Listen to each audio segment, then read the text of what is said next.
राम राम दोस्तों। आज का जो शॉर्ट ट्रिक टॉपिक है उसका नाम है हाइट एंड डिस्टेंस।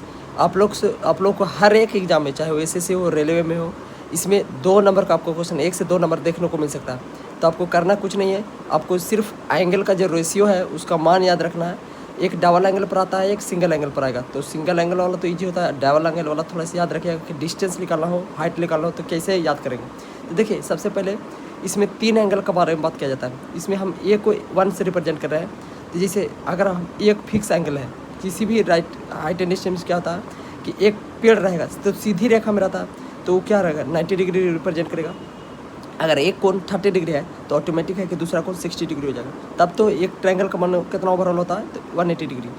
तो अगर 30 के सामने 1 डिग्री है तो 60 के सामने √3 होता है। तो ही अगर पाइथागोरस प्रमेय से अगर हम हाइपोटेनस निकालते हैं तो √3 का स्क्वायर 3 हो जाएगा, प्लस 1 का स्क्वायर 1 हो जाएगा, तो 4 का स्क्वायर रूट लिख लेगा तो कितना हो जाएगा 2।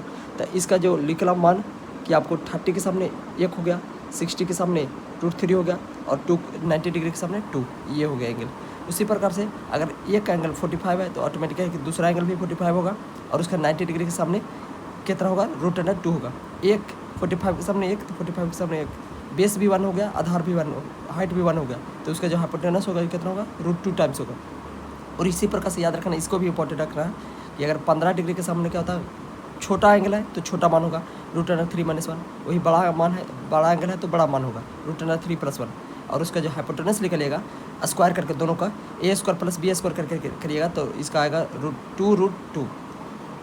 और एक हो गया महत्वपूर्ण है डबल एंगल। डबल एंगल में क्या करना है कि देखिए, अगर आप एंगल से पेड़ से दूर जाते जाइएगा तो एंगल का मान आपका क्या होगा, घटते जाएगा। आप जितना नज़दीक है वो उसका एंगल का मान क्या होता जाएगा, बढ़ते जाएगा। तो एक देखिए, एक 30 डिग्री है तो एक हो जाएगा 60 डिग्री, क्योंकि ये तो फिक्स एंगल है। तो देखिए, इसका अगर यहाँ से यहाँ तक आपका हमेशा ऑलवेज दिया रहता है तो इसका मान डी होता है। तो 60 डिग्री के पास जो बेस का आधार का होगा उसका मान होगा d/2। जो इसका हाइपोटेनस होगा, आपको पता है कि 30 डिग्री के सामने 1 हो गया तो 60 डिग्री के सामने क्या हो जाता है, √3 टाइम्स हो गया, तो d/2 √3। उसी प्रकार से अगर हम एक मान 30 लेते हैं तो दूसरा मान हो गया 45। तो अगर डी दिया है तो 45 का सामने वाला कितना हो जाएगा, d/2 √3 + 1। तो अगर 45 यहाँ आए तो 1 होगा, तो इसका भी तो 1 नहीं होगा, तो सेम हो गया, हाइट बराबर d/2 √3 + 1।